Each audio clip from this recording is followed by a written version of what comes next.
ก็นี่สาระถูกแล้วก็จะใช้งานไม่จำเป็นเราก็ช่วยดูสาระถูกได้สาระมาเพราะแน่จุมาคิดจะเราก็ได้ช่วยดูจุมาประธานคณะกรรมการเพราะแน่ยินาจุมาก็รับโดยฉันอย่างนี้ไม่ต้องชอบพวกนี้อยู่วันเราเพราะแน่ยินาเหงาก็รู้สึกเพราะแน่ครอบครัวได้อย่างนี้ก็จะไปเล่าที่แน่ออกมาจะเพราะแน่ทำอยู่วันนี้หรอกก็จะเกิดมาแล้วก็เรื่องเดิมเรียนอาทิตย์เพราะแน่ก่อนเดือนไหนละที่เลยยังไงที่เด็กเจอแล้วแกมันเตะสายนี่เก่งขึ้นนะที่ก็ที่กองเก่งขึ้นเนาะที่ก็พัฒนาขึ้นเนาะก็จะเกิดมาเลยผู้ตู่เพราะแน่ผู้เปิดอย่างอย่างเราเองเมื่อที่สร้างหน่อยอยู่ในที่สร้างอยู่เลยเดี๋ยวจะเชื่อแน่เชื่อกันเลยเราก็เกิดมาแล้วอีนั้นเราเพื่อมันเราอย่างนี้มันจะว่าขันโจเราเพื่ออยู่วันนั้นรู้ไปเนี่ยมันรู้เบี้ยเสียเราก็วันนี้ช่วงหลายปีนะเราเพื่อหน้าโควิด-19จะมีปัญหาหลายๆอย่างจริงๆขาดแน่ขาดเกินหลายๆอย่างได้ไหมเนี่ยหน้างานเจ้าโบหน้าอาโซเนี่ยที่จุดโซ่เลยไหมเนี่ยนั่งหมายจะฐานแดงเมียนอนเพราะเราแล้วพ่อแกก่อนนี้เอาไปจุดบุญไปจะหลีกจอยแต่หน้าโควิดลาทีเนี่ยพ่อของเราในสถานการณ์เอาการตัวยาวอีกนั่นเป็นเรื่องเป็นเราไม่เป็นอันทำมาหากินนะเนาะโลกรุมเราด้วยไหมเนี่ยมาล้านใหญ่เมียพันหนาพันเจ้าหน้าก่อญี่ปุ่นเจ้าหน้าก่อถ้าอย่างนั้นน้องในน้องหน้าไอ้มาสุขภาพก่อมันน่าจะมาเหมือนล้านยางกันเลย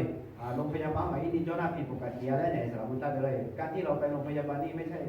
ช่ผิดปกตินะเป็นเรื่องปกติถ้าไม่ไปแล้วอยู่นี่มันผิดปกติไงว่าต้องหิ้วถุงยาแล้วก็ดำเนินชีวิตตัวเนี่ยที่ว่าเรากินยานุ่มยานี่เยอะแยะไปหมดเลยแต่เวลานี้แต่ที่มาคนนี้เยอะกว่าไปจะเฉยมาหรอกก็เดี๋ยวไปอย่างน้องนาโลถึงอาจจะไม่มีโอกาสสมัสการสรรเสริญพระเจ้าแต่เรายังมีชีวิตอยู่ยังเดินได้ยังไปไหนไม่ไหนได้ยังคุยกับเพื่อนสนุกสนานได้ยังกิน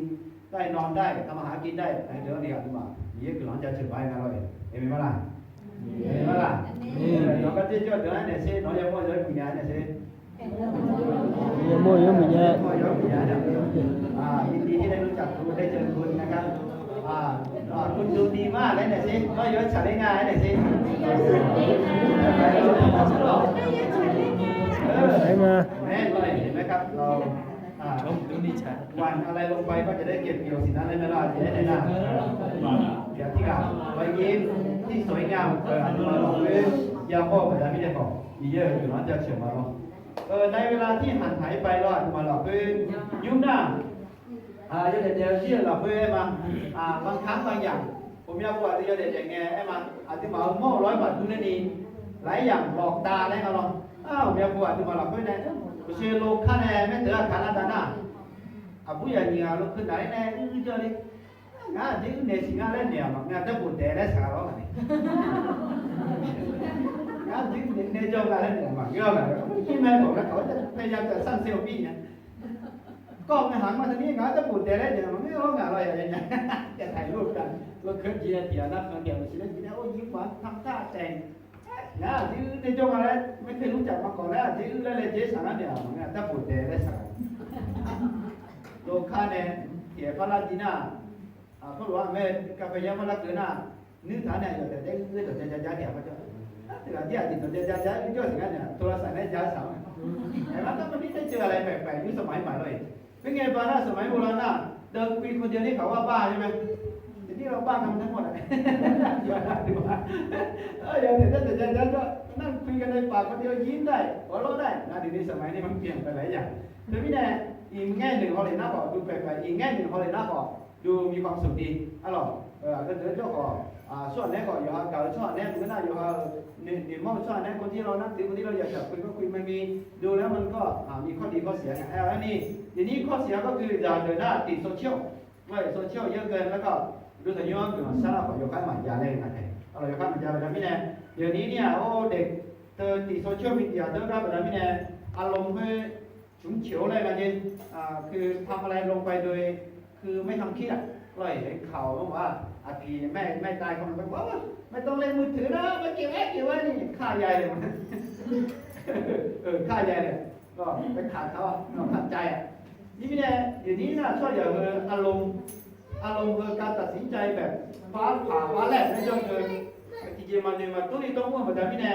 จริงๆนะทำให้เสียหายเกินไปจนแก้ไขไม่ได้แล้วของผีอย่างนั้นหรอกแต่พี่แน่ ตัวที่เราก็อาจจะมาโยนเด็กๆก็สติสัตตังวิญญาณของเมียเราเองสัตตังวิญญาณสติมันจะยิ่งมาเป็นยังไงเราสัตตังของวิญญาณสติที่วิญญาณของเมียอะไรไอ้เนี่ยของเมียมันสิอาจจะมาเมียเราเพิ่มไอ้มาอย่างนี้เดี๋ยวไปไม่จะล้นเดี๋ยวไปหนึ่งของเมียเราเกี่ยที่เขา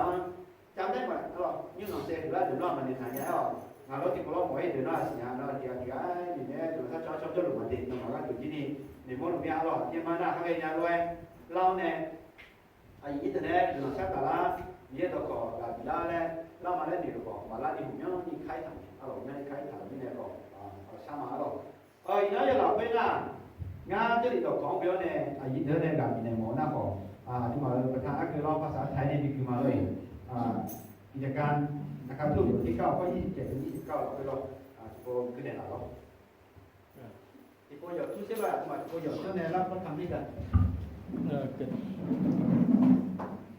กิจการบทที่ 9 ข้อที่ 27 แต่บานาบัสพาท่านไปหาพวกคารทูตแล้วเล่าให้พวกเขาฟังว่าซาโลเห็นองค์พระผู้เป็นเจ้าผู้ที่ตรัสกับท่านระหว่างทางอย่างไร และท่านประกาศออกพระนามพระเยซูด้วยใจกล้าหาญในเมืองดามัสกัสอย่างไร แล้วซาโลจึงได้เข้า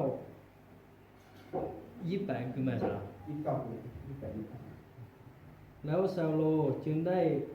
เข้านอกออกในอยู่กับพวกคารทูตในกรุงเยรูซาเล็มประกาศออกพระนามของพระองค์พระผู้เป็นเจ้าด้วยใจกล้าหาญทั้งพูดและโต้แย้งกับพวกยิวที่พูดกฤษแต่พวกนั้นพยายามหาทางฆ่าทั้งเสีย ก็หน้าพาดอนนี่ที่ผมคือชดเดียวฟิงไงวันนาบ้าเดี๋ยวอายุกับแค่ตื่นจบกัน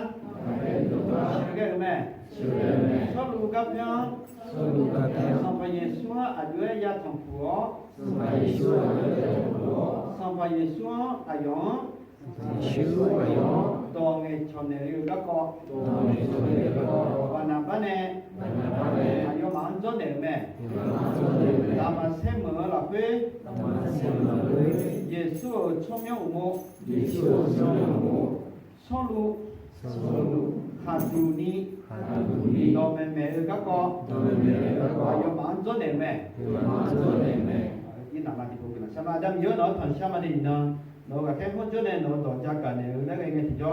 นั่งหาเดี๋ยวเนี่ยไงเดี๋ยวคือน้องเจ้าเนี่ยเดี๋ยวที่พระยังที่ก่อนอยู่เราก็ตาน้องเนี่ยเราสุดๆไม่ได้ใช่ไหมโอเคฉะนั้นนะครับที่นั่นอีนั่นก็เราเพื่อชีวิตใหม่ในพระคิดเลยก็เดี๋ยวคือมางานที่เราไง2 โครินธ์บทที่5 ข้อ 17เราเพื่อเรามาแบบไหนมาช่วงที่คำนี้เราเพื่อจะน่าอยู่ช่วง5ยศหรือเราแม่ได้ไหมล่ะยศตัวเราก็ยิ่งดีแล้วอยู่ชิวเนี่ยนะยศอยู่เซลยศสิที่เราแม่ข้อ18เราเพื่อที่จิวินาทั้งสิ่งนี้เกิดจากพระเจ้านะครับต่อหลุดมีเยอะในปีหลังทีนี้เนี่ยชีวิตใหม่ได้เราเพื่อคือเราไปถึงย้อนคนหนึ่งอาจจะมาจบรับพระเกณฑ์หน้าปาโลอัครทูตปาโลก็แบบที่เนี่ยอาจจะมาจบรับพระเกณฑ์ไหมชีวิตใหม่ชีวิตเก่าแล้วจะเป็นอะไรที่ย้อนอีน่าอาจจะมาปาโลอัครทูตก็แบบเดี๋ยวที่เราเพื่อขอเนี่ยอาจจะมาย้อนไปจบรับมันอ๋อโยกานาโรอาจจะมาก็โจไม่ใช่ทุกคนก็เกิดมาก็เป็นคริสเตียนไม่ใช่ทุกคนก็เกิดมาก็รู้จักพระเจ้าอย่างปาโลนี่ก็เหมือนกันซาโลนี่ก็เหมือนกันไม่ใช่ว่าอย่างแต่ชัสุนิโจพี่เนี่ยคริสเตียนหมักเนื้อน่ะแต่เดิมทีเขาก็นับถือศาสนายิวนี่แหละแต่ไม่เชื่อถือในพระเยซูหรอกเธอเป็นแบบนี้อีน่าจะมาชีวิตใหม่เปลี่ยนร้านยางแต่หน้าหลักการให้เหตุผลอาจจะเดียดแบบนี้เชื่อเป็นแต่ที่โยสิบเปลี่ยนร้านยางนะหรอกเธอเป็นแบบนี้ช่วยอย่างแต่ที่โยสิบเปลี่ยนนี่ก็ถือก็คือการละทิ้งสิ่งเก่าๆเหมือนน่ะอยู่ฮะเจริญเงี้ยจังจะไปยัดเยียดเจอมาจากแต่หน้าโยสิบมาหมดแล้วเนี่ยตัวไม่อะไรคือสิ่งที่ต้องเราทิ้งละทิ้งเหมือนน่ะอาจจะยัดเยียดเจอผ่านเองน่าเดี๋ยวเอาไงที่ย้อน这老会ชีวิตใหม่耶稣老会ชีวิตใหม่เป็นละอากุเจงาและบอกว่า耶稣老会แต่ยี่โยสุเป็นละนะ耶稣ก็เลยให้มีชีวิตใหม่ให้กับใจใหม่และอากุเจงาน่ะอีบ้าหลับคุณเนี่ยเด็กผู้เด็กพ่ออะไรบอก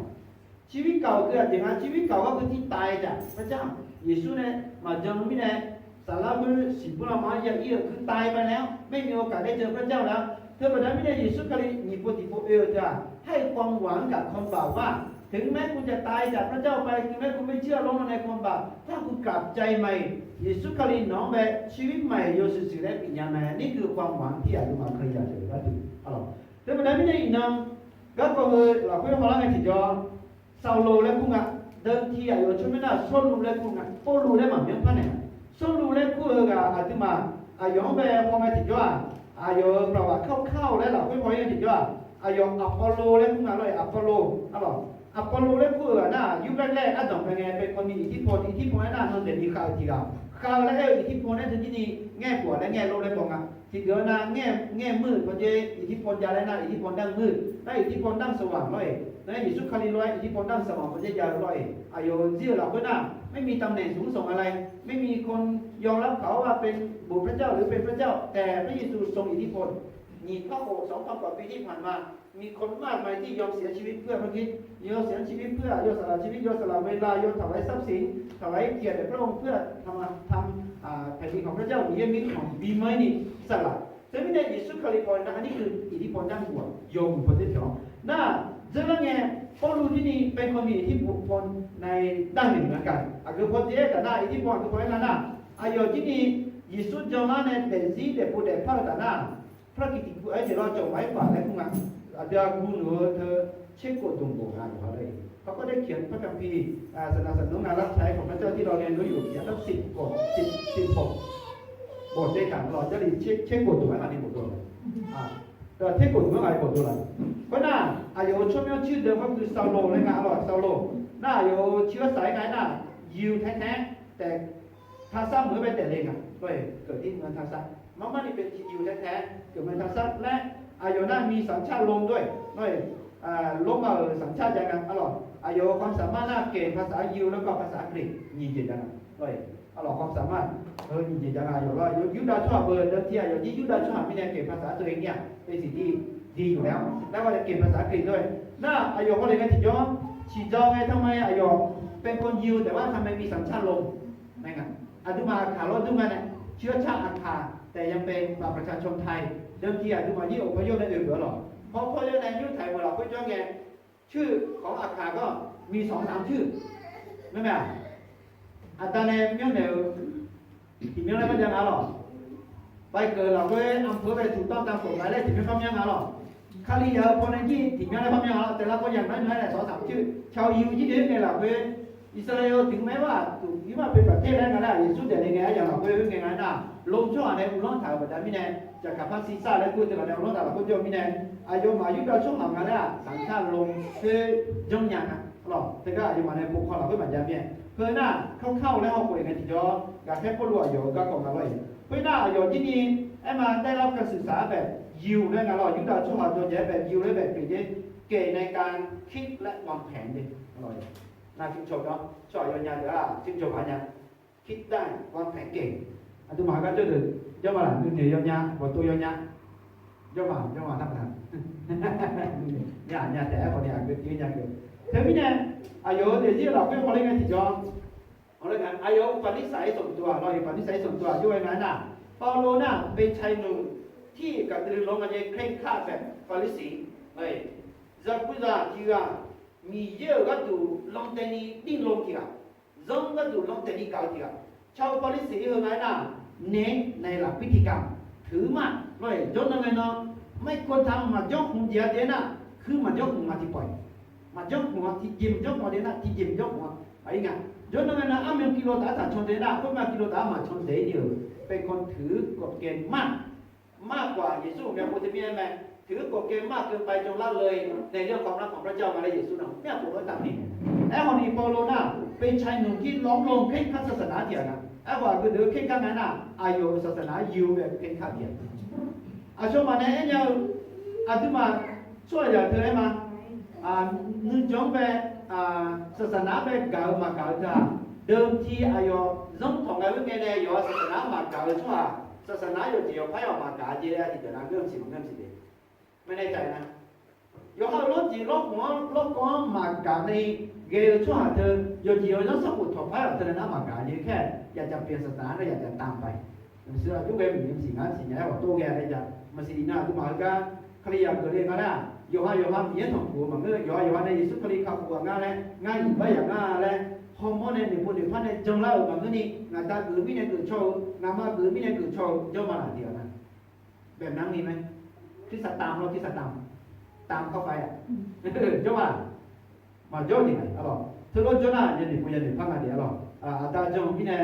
อามาจงพี่เนี่ยยี่จะข้าวผู้ใหญ่ยาได้หมดเลยนะคุยแต่อายุหน้าเจ้ามาหน้าความร้อนรนในด้านธรรมะเป็นเหตุที่ทำให้เขาคนเห็นชาวคริสต์นั่นเองอายุรุ่นดอกกุดอนลาซาอุตตนาไอ้กาแบบนี้เนี่ยยิสุขเลียย่อยๆส่วนเลยอ่ะมีเยอะเลยงั้นล่ะมีเยอะจะมาเลยอยู่อายุมาอยู่ได้ชั่วน่ะอาดัมยังอาดัมเยอะที่มาคู่เผือกมาคู่หัวงาดัมมันยังที่ว่าแต่มาแล้วไปงั้นล่ะยิสุนะไม่มีเนี่ยโอ้นี่มาเป้สกุลเตยอยู่ได้ชั่วนี่มาเป้นั่นนี่ยิ่งกว่าไปงั้นอายุมาหุ่นสีบัวเนี่ยตรงแถวเป้ของเป้น้ำมันไม่เป้ต่อเลยยิ่งต่อมานี่มาเนี่ยนะเป้ยังต้องตัดอันนี้เจนที่ซอยกันอะไรอะไรที่เด็กกันมาแล้วเป้เราเป้ต่อมันโจทย์เดียวมาปูชื่ออะไรคือมันรู้สึกมีเยอะอยู่เพราะฉะนั้นว่าเนี่ยมีเยอะต้องมีประมาณนั้นทำให้เขาของขึ้นเร็วมากคลากเลยนี่มาแสดงในเพลงเกี่ยวกลับมาแต่ไม่ได้ชอบตัวเยซูมาจงแล้วสิเว้ยเยซูอย่างน้องเราเนี่ยเขาเรียกว่าอุตยุเราเนี่ยเช่นตัวสิกาเราก็สเตปเป็นแล้วก็ทีละมีเยอะชอบน้องเราต้องทำให้แม่ชอบน้องมีเสียงกันต้องเป็นพอรู้จีนมาฉายชอบรู้ถึงอะไรที่มาฉายเนี่ยเขาเห็นด้วยที่เอาเนี่ยเอาเซเป็นคนนี้ไปฆ่าเห็นไหมครับอาจจะช่วยอย่างเดิมบ้าศาสนาหนึ่งจนทุนนั้นไอ้ข่าวแบบนี้เนี่ยบ้าไปถึงทั้งฆ่าคนยังไม่กับทิ้งตาย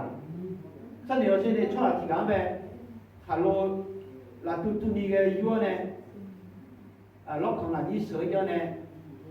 สเต็ปเป็นที่อายุแรงอะไรสู้อะไรว่าคืออะไรว่าอยู่ยาปิดตัวอาจจะไม่ได้ปิดตัวนะหมายความว่าอายุก้าสาบังว่าอายุแรงเงี้ยตัวเพื่อเป็นของจริงไม่ใช่เท็จมันยิงเงินก็มาเลยบ้านหน้าหาปิดหน้ามาเลย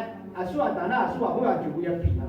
ที่ว่าปิดตัวนั้นว่ามาตายไม่รู้เรื่องมีเสียงมีเสียงแบบสเต็ปมีเสียงเพื่อนเงี้ยตัวนี้สู้มีเยอะมากจนแล้วแบบนี้เนี่ยอายุเดี๋ยวที่เราไปทำมันยาไปปกป้องยศสมบูรณ์เวลาสายก็ดูใครอยากไปยกไม้แข็งอะไรคุณน่ะผมยังมาแกไอ้มาสรุปว่าอยู่ธนาคารลงมีเนี่ยได้เลื่อนตำแหน่งเป็นหัวหน้าผู้นำรังแกชาวคริสต์สะใจไหมนักเสียเนี่ยหัวหน้าผู้นำรังแกชาวคริสต์นี่คือเนี่ยคุณน่ะอยู่ที่มีเนี่ยถ้าเราไปอยู่หัวหน้าเลยมีเนี่ยถ้าอาจจะมีเนี่ยหัวหน้าอาจจะมีเนี่ยทหารมันจุฬาในแต่หน้าเพื่อหลังขวาจิ๋วเยี่ยแต่หน้าพี่มาจนเดินเราไปทหารพระวิหารเดี๋ยวจะมาพวกเลวีเดี๋ยวรอกองหมอเนี่ยดูถึงย้อนโลพี่คืออยากเห็นจ้องดูถึงย้อนที่พี่เนี่ยโลมาแล้วดูถึงย้อนเราเป็นไงน่ะของมีค่าเป็นไงบ้างผมอยากจะมาชูในเจ้าแต่มาสักอย่างบอกคือฮับเดี๋ยวก็เราเป็นยาวแบบนี้เนี่ยเต้นเพื่อเสวะก็จอดไว้นี่รอสมอแล้วโลเนี่ยจ้องแต่พี่เนี่ยคดียังแค่ยังไงก็ดูแต่ถ้าเสืออีเลยว่าเดี๋ยวมันลงมาแต่ถ้าเสืออีเหมือนกันพี่มาเดินกับแค่ดูถึงย้อนโลแล้วจ้องค่อยเดินพอรู้ในเสือในเยอะเนี่ยอายุมาแล้วสักวันมีความพี่แล้วจ้องค่อยเดินเสือในเยอะเนี่ยแต่มาเส้นเหมือนแบบว่าเดี๋ยวเราได้สู้เหมือนแบบคดียังแบบแข็งยืนเนี่ยขอสั้นเลยอันนี้เดี๋ยวรอไม่น่าไอ้มาอายุคุยแข่งกันจิ๋วไอ้มาสรุปแล้วกูเถอะดูถึงยุ่งยี่พยายามจะทำอะไรให้หมดหน่อยอย่ามีเอากูเถอะเกลือช่องเยี่ยดีเยี่ยแค่เนี่ยขอก็ได้เหยียบวิ่งเห็นไหมครับช่วยอย่างที่ศาสนาบ้านอันนี้บ้านยังไงอันนั้นกันที่พี่องเขาเลยนะสรุปอยู่ที่มาแล้วเนี่ยเหมือนว่าอายุเจ้าผู้ที่นี่อายุศาสนาแบบปกป้องอายุเจ้าศาสนาปัญหามันอยู่ที่ว่ามาโอชนอย่างที่เนี่ยไม่เข้าใจว่าเยซูคริสต์มีเยอะอยู่ในเยซูคริสต์ย้อนคำว่าเกี่ยวกับเล่มมาสันโอเคเพื่ออายุชีวิตเพื่อหลังรู้ไงมาสิ่งนั้นตัวมาเพื่อหลังมองไปที่จอตัวมาชดเชยไปที่จอตัวมาเนี่ยอายุไว้ช่วยเนี่ยเจอแล้วไงอยู่หาเรื่องสมองกาเลยช่วยมาอะไรมันไม่ได้ตัวมานิสัยอายุไว้ช่วยเลยคดียาวกับกองยากังไงตัวเจ้าไงช่วยมาคดียาวกับกองแม่ไงตัวเจ้าไงเอามาลูก那么我话了，俺我的，我话了是，那不叫人呢，他见交朋友的地方我嘞，我出来书呢，啥回事呢？什么呢？他见我几年，啥几呢？他见的出来的，回见回来就是打开的，啥的书叫人搁到光明的，他几个高耶稣个国家干弄的，个耶稣个国家忙弄的，无聊，来参加不嘛，对。อาจจะไม่มาอุชนอย่างนี้ปัญหาไม่อยู่ที่ว่ามาอุชนอย่างนี้โอเค พอรู้ตัวเป็นรู้ที่นี่อายุยิ่งสุขเนี้ยมาวุชนอย่างนี้ทำไมเราแค่พอรู้อาการเนี่ยที่พลังงานเนี่ยเขาเปลี่ยนชีวิตได้ยังไงก็คืออายุเนี่ยพลังงานน่ะอายุยิ่งสุขเนี้ยจะมองไปเนี่ยคือบทที่กิจกรรมบทที่9ข้อ3ข้อ5น่ะคือเจ้าหลิงนั่นน่ะอยู่ขอชมเลยดีกว่าใช่ไหมน่าดีจริงก็ไปโอเคอาทิตย์ขอชมเลยดีกว่าเมื่อไอ้มาสรุปถึงแล้วหรอเดินทางไปใกล้เมืองดามัสกัสในทันใดนั้นก็มีแสงสว่างส่องจากฟ้าล้อมตัวรอบๆซาโลจึงล้มลงถึงดินและได้ยินพระสุรเสียงตรัสแก่เขาว่าซาโลซาโลเจ้าคนเห็นเราทำไมซาโลจึงทูลแก่เขาว่าพระองค์เจ้าข้าพระองค์เป็นผู้ใดพระองค์ทรงเป็นองค์พระผู้เป็นเจ้าตรัสว่าเราคือเยซูที่เจ้าคงเห็นอยู่ซึ่งเจ้าที่ประดับก็ยากนักและบริหารเลยแล้วที่รู้อาการในเด็กที่พลังงานอะไรต่างๆอายุเยซูคำนี้จะมองเพราะฉะนั้นเราเนี่ยที่มาช่วยอย่างที่ว่าเยซูคำนี้มามองสิเพื่อเด็กที่มาพลังงานเปาโลก็กลับตัวกลับใจ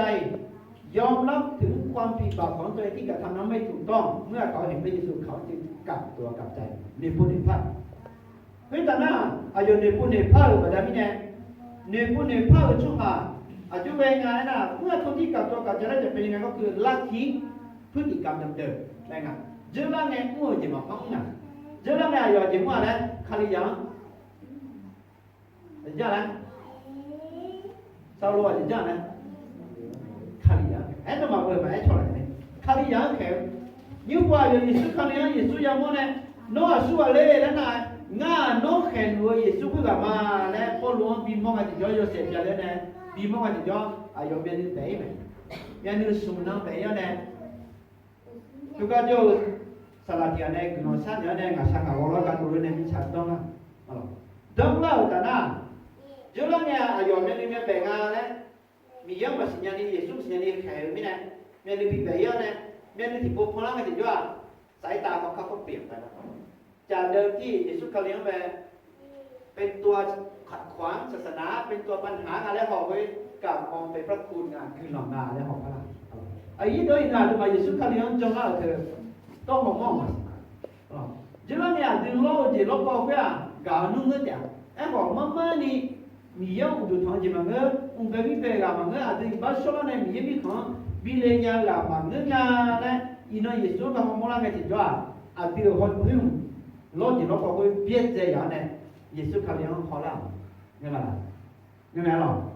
อันที่โลจีว่ากามีไอ้คนนี้โลจีโลก็แบบนี้เนี่ยมีมีของสุขอย่างจีมังเงเนี่ยเขาก็แบบนี้เนี่ยอาจจะเป็นเบียดใจเนี่ยเยซูเขาเลี้ยงเนี่ยเขาละเนี่ยมาละนี่เดี๋ยวเนี่ยล่ะอินันสุดว่าอยู่ที่ว่าที่นี่จุลเนี่ยอยู่เยซูเขาเลี้ยงข้าวปุจิอย่างนั้นมาหอมเนี่ยมีเนี่ยเยซูเขาเลี้ยงแขกผู้มีผู้เยซูอยู่ไปเยซูสละจ้าเดือดแบบนี้ไหมอาจารย์อีบ้าเพียงเนาะอายุมาเจ็บมือและอายุมาสิญญานั่นช่วยอย่างเด็กที่พลังงานและอายุสิ่งละงานเราเสียเยอะเราจะรู้ได้ว่าคนหนึ่งมีชีวิตใหม่แล้วคือพฤติกรรมเขาเปลี่ยนไปแล้วเนี่ยคุณพี่เนี่ยจุลเนี่ยสรุปแล้วกูถือว่าเด็กที่พระแบบนี้เนี่ยหลังจากนั้นอายุน่ะถวายชีวิตให้กับพระเยซูละคุณแต่น่ะอายุชีวิตเราก็มีเยอะก้าวมาแบบนี้เนี่ยอายุในยาชาก็พอ2 โครินธ์บทที่11ข้อ24ถึง28เราคืออายุในพยานและบุญเนี่ยเลยพวกโยเคียงข้าพเจ้า5 ครั้งยูดาช่วเนี่ยอายุแบ่งกับพวกเคียงคำว่าเคียงก็คือใช้น่าจะใช้แส้เนาะแส้ในดินเคียงเนาะไหวเราจะถ่ายรูปในตีในแบบเฮ้ยผมก็ไม่รู้นะไม่เราก็ยกขึ้นมาโจ้แล้วนี่แต่เคี่ยงเขาเคี่ยงแรกแต่น่าจะใช้แส้ใช้ไม้เรียวดีหรือเปล่างาผู้วิธีนี่เลยงาผู้แต่กระไรเนี่ยทุกอย่างจริงอ่ะอาจจะประมาณไม่ใช่คู่เลยเนี่ยยี่สิบคนจะทำในนี้นั่นแหละงาผู้วิธีไม่งาผู้วิธีนี่คือพฤติกรรมที่ทำให้เราเห็นว่าพอรู้เถอะมันนี่กับตัวกับใจแล้วยอมถวายชีวิตเพื่อพระคิดอะไรมายอมทนทุกข์ตรงแรกเนี่ยเป็นคนรังแกพระคิดเป็นคนทำให้เขาทุกข์แต่ตรงนี้ตรงหลังเขายอมเป็นคนทุกข์เพื่อพระคิดสิ่งหนึ่งคือแบบนี้เนี่ยอาจจะแบบเด็กผู้เด็กพลาดอะไรมาผู้ตายด้วยมันน่ะ เมื่อเขาเนี่ยถูกเคี่ยง5 ครั้งครั้งละ39 ทีอ๋อถูกเคี่ยงทีเดียวทำไมไม่ตี40 ครั้งช่วงที่เขาอยู่แลงานแล้วเนี่ยฐานในตีไงชีพตีเบียงหน้าหรือว่าตีของมันจะอยู่ได้ยังสมบูรณ์คือถือว่าลงโทษเต็มที่แล้วทำไมตี39 ครั้งก็เผื่อไว้เขาน่าจะได้ตีอีกไงเห็นไหมครับคนทำชั่วเขาก็มีแผลเหมือนกันเราคนทำดีมีแผลไหมล่ะ有这节目这个排大家了，多少有节目去排大家排哪个节目啦？รู้ไหมก็รู้สิ่งยังไงล่ะยังมาแพ้การยาแล้วยังไงล่ะส่วนที่เวลาได้เดี๋ยวแล้วก็รู้สิ่งยังไงล่ะรู้แน่นอนอยู่แล้วอายุยุคเดิมช่วงเราสับปุ่นในโจทย์เกี่ยวกับนี่กฎเกณฑ์ทั้งหมดเนี่ยปอลเป็นคนฉลาดรู้หมดแต่เขาก็ยอมเอาล่ะอย่างที่นี่ยอมคนรู้จะมาคิดthế bây giờ mình dùng chữ về là gì đấy rồi thì buông nghe được chưa? Anh mà bị gì nghe, anh chưa chưa nào đấy cả na. Chúa nhà mà mình suy nghĩ tôi nói này, đã chịu của này, là đi rồi, cứ một chữ cái này tôi này, từ từ lấy cú lưỡi này mình để đi. Các phần nhân này đi, sản xuất bao nhiêu? Sản xuất bao nhiêu? Được không? Cho cả đã để bị tiền. Còn đi. Ayo asua ga tu ya sale na sinya pada bine acho ayo jelang ya cho kheu ya ma sinya ni kheu na bine ina ma yesu ngam kha bu na sinya ni kheu ni ayo ni ma ke ne bi hui daด้วยนั้นน่ะเขาตีข้าพเจ้าด้วยไม้เรียว3 ครั้งเองก็ชื่อเนี่ยอายุแบบซุ่มปุ๊บนี่เขาตีเนี่ยสิเนี่ยเฮ้ยdaเขาเอาก้อนหินขว้างข้าพเจ้า1 ครั้งอายุแบบคาโลนะที่ปุ๊บปีเนี่ยkalau yang bikin buat bisa ngah tu nak menguji kan, uji mata tu lah nak, agak payah, dengan tak apa ni, jadi pala cakap, aji mina pala lah, jadi Yesus kalian tahu mina jadi pala. Kau mina ni doa ina tu macam ni, kakek puluh jadi lah kau itu dengan dia, tang buat tang lok, di cua, cua yang lah kau unga, cua yang lah kau yo leh unga, yang mana lah, miye 왜 그러지? 이스크림 갖고 이제 맛이야. 그 좋아야 그 요래. 애와 요대 고대 파울라다나 요차요 또 제가 그 아주 사랑다. 싫어. 알아. 그러면 아주 많아.ข้าพเจ้าเผชิญเรือแตก3 ครั้งนี่ซับบอกมาเดี๋ยวในช่องนี้ซับบอกไปเนี่ยแล้วก็ผู้ส่งผู้นี่ซับทะเลไปอีกหอจะมาล่ะชมพู่ไหนที่ทะเลใครเคยไปทะเลมั้ยเคยนั่งเรือไปเที่ยวมั้ยเที่ยวที่ไม่มีเกาะไม่มีอะไรเนี่ยเห็นเคยเที่ยวมาล่ะอันนั้นนี่กูเล่าไปมาในทะเลมีอะไรมีฉลามไอ้หลามมันจะลากขากินมันเรือแต่แล้วก็ลอยอยู่ตรงนั้นน่ะเป็นขึ้นไปวางลอยอยู่นั่นน่ะลอยเกาะไม่เจอหรอกไม่เจอเรือโยเก็บเก๋ๆถ้าขอแบบยุ่งร้อยเรือเหล็กมันยังไงไม่น่าเป็นเรือไม้เวลาล้มขึ้นมาก็ระเนระนาดไปก็ขออะไรขอนู่นขอนี่ลอยอยู่นั่นน่ะโอ้โหกลัวฉลามมาง่ายพ่อ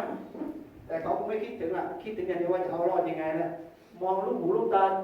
ไม่เห็นอ่ะอร่อยน้องมาที่นี่ถึงกันพระตัวเราตัวทะเลจนในของเราเลยผมก็ยอมจิ้มหมดละบวช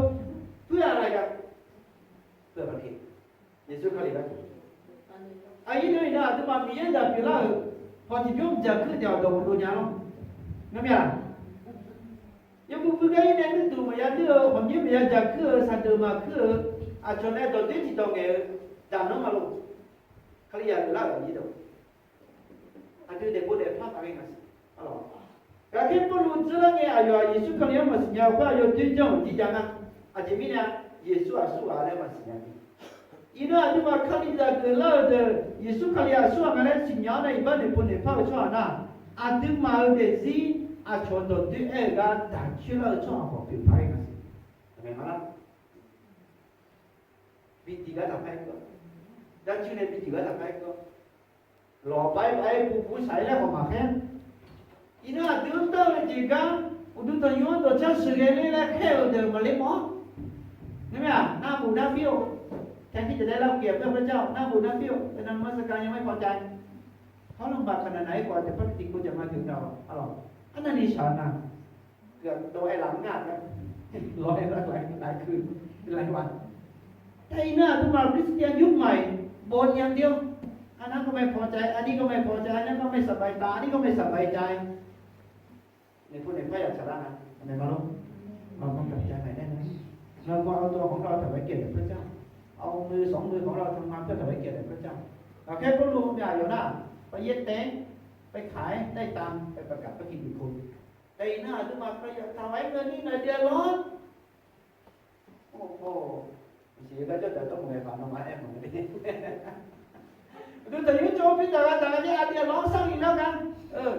นี่ทำอีกแล้วกันพัฒนาอีกแล้วกันอะไรนักหนาก็ไม่รู้365มา2 วันผลแล้วอร่อยสมมติปู่เชี่ยงหันเราจะมีเวลาไปทำอาหารกินเพื่อตัวเองตั้งหลายวันแล้วดูแต่ยุพัฒนาก็ทีนั้นอาเดียร้องอีกแล้วอย่าเพื่อยาเจี๊ยบเจี๊ยบแค่อะไรเดี๋ยวร้องอีกแล้วอีน่าถึงมาแค่พูดว่าถึงมาก็ดูราคาเชื่อกระดกของเมลชาการเลยนะอาทิตย์ตัวไปกันตัวพังกันเลยอีน่าถึงมาประธานกรรมการเกิดเผาเนี่ยรู้สึกยุ่งเนี่ยเสียอีน่าถึงมาก็ดูอาทิตย์มาราคาเชื่อกระดกวิการนี่อาทิตย์มาก็จุก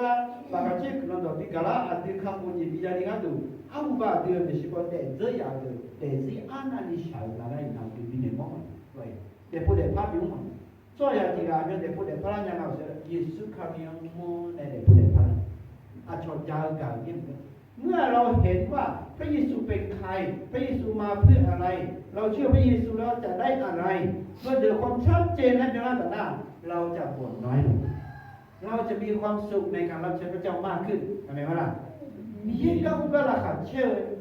อีน้องผมยังพออย่าไปหลงตัวเองนะฉันไปแล้วลองดูซิว่าพระเจ้าจะเป็นยังไงในทารีไม่มีคุณพระเจ้าอยู่ได้ถ้าคุณไม่มีพระเจ้าคุณจะแย่ใช่ไหมล่ะน้องโจ้ยิสุเดียไหมล่ะเดียไหมประทังโจ้เดียสลามโจ้เดียงั้นโจ้เดียยิสุเฮ้ยแล้วก่อนน้องมาละยิสุโจ้น่าจะสั่งเธอประเดี๋ยวไม่ได้ยินนะทุกมาอยู่ห้องไม่เจี๋ยกันไม่เจี๋ยดาวจุดเนี่ยงั้นมาอีน่าอยู่ยังไงหอยผมไม่อยู่ดูซิว่าจะทำยังไงที่ปล่อยท่านนี่ยิสุเดียวอะไรยิสุเยรูซาเล็มเหมือนอีอะไรก็มาทำไงจ้าโอสนาให้กูนะยิสุน้อยอย่างนั้นจะเดินไปตรงไหนทำยังไงนะแล้วนั่นสิช่วยอย่างมันไม่น่าทำรู้แต่ทุเรศเนี่ยเยอะจะเฉยๆเราจำไว้ถ้าคุณไม่ทำพระเจ้าก็ใช้คนอื่นทำใช้คนหนีไม่ทำแทนก็ได้เห็นไหมอีน่าที่เด็กคนเด็กป่ะที่เด็กที่บ่นน้อยลงทำงานเยอะๆเมื่อไปถึงหน้าพระเจ้าจะได้มีอะไรบอกบ้างยิสุเนี่ยอายุมิชิลาตรงไหนที่จ้าอย่ามามือเปล่าอะไรวะน้องคุณจะอะไรอย่างไรถามว่าเพราะยิสุเนี่ยจะ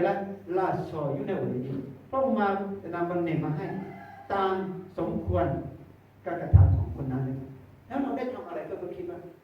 อาจารย์บอกว่ายิสุขลีก็ดูเด็กที่ดาวต้องตีต้องเคี่ยวลอยน้ำอดข้าวเผชิญภัยเผชิญกับสัตว์ร้ายอยู่ในเมืองเอเฟซัสเหมือนอย่างนี้ขณะนี้จีอายุขนาดนี้ก็ขอเทก้าจีอาสาวสี่พันเนี่ยแล้วก็เดินก็สามจีมาจากนี้จอดสามจีต้องมานอนหนาวอยู่ในคุกลิปีปล่อยให้คนเอาเสื้อมาให้หน่อยอยู่กับกระแสเนี่ยทุกวันนี้เราอยู่สบายแต่เรายังบ่นอยู่อร่อยไหมเนี่ยนี่เลยอีน่าที่มาเดี๋ยวที่เราไปเดี๋ยวพูดเดี๋ยวพักกันเธอเป็นอะไรเนี่ยอีน่าที่เดี๋ยวที่เราไปแบบแค่พูดรู้สิว่าพอเนี่ยอาจจะเดี๋ยวพูดเดี๋ยวพักกันอายุจะลังไงยิสุขันยองลาชิวเนี่ยอายุยิสุมาสิญามีอายุศาสนาดั้งเดิมแบบปกป้องได้อยู่แค่ไอ้บ่อายุสิญญาเนี่ยที่ว่าพฤติกรรมพลาเนี่ยเดี๋ยวจะก็พลาไงก็พลาเย็นก็พลาจะลังไงทำมาอย่าได้ใจเพื่อแต่หน้ายิสุขลียเอาความรอดมากั้นเข็นเป็นความรอดของเราที่เขาดูว่าโง่แต่เป็นพระคุณอาจจะไม่ต้องการอะไรเดียวงานกันตัวคือเราเก็บมาแล้วอยากให้เขารู้ตัวกันนั่นทีนี้เนี่ยที่มาก็จะใช้งานแม่จันของเราก็ช่วยกรรมการประธานเกิดทายเดืออายุนี้เอาพวกนิยมนั่นลูกยิสุขลีย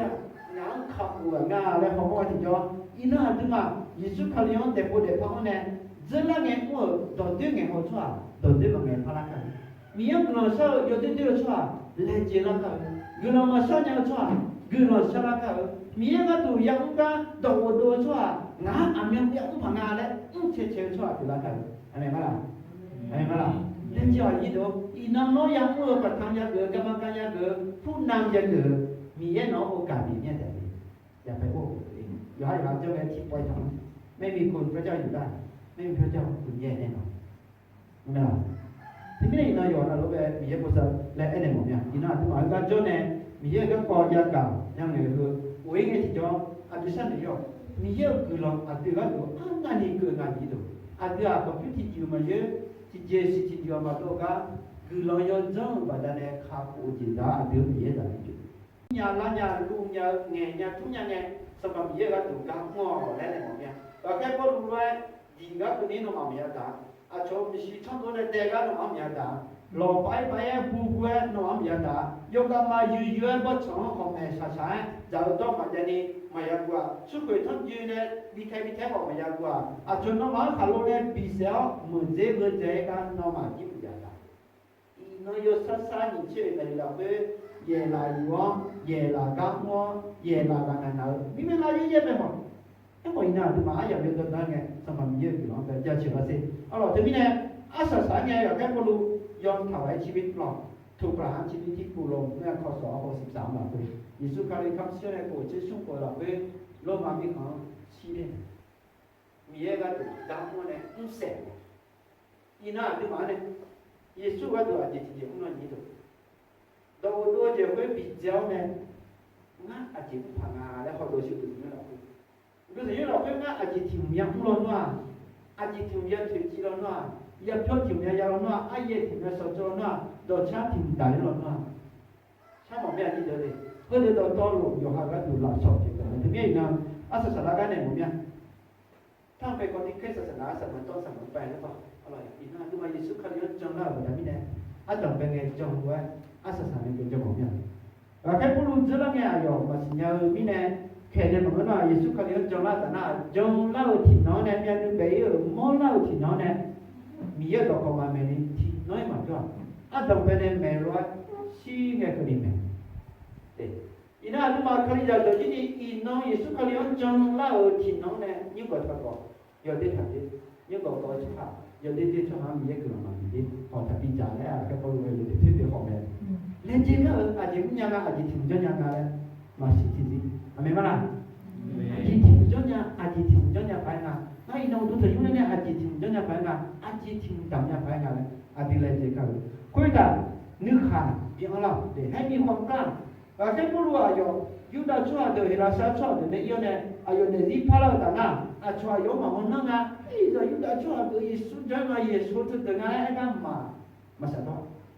มีความกล้านึกขาดของเราเนี่ยยิสุก็ตัวใจใจเปล่าอีน่าที่มายิสุเขาเรียนจังเลยเดี๋ยวยิสุเขาเรียนเดี๋ยวไปข้าไปที่อ่ะน้องมาย่อชุดชุดชาติตัวลูกยิสุอย่างน้องเสียนี่เนี่ย